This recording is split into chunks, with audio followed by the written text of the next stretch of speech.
It was in Gombe that I began to really think about the spiritual nature of life on this planet.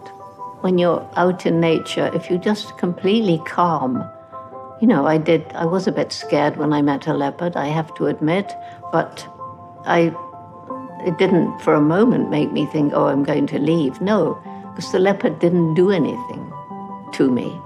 I just felt nothing would happen to me because I was meant to be there. And I felt this about other times in my life. The most important part of being in the rainforest is the understanding of the interconnection, how every little species has a role to play. And I like to think of this tapestry of life in the forest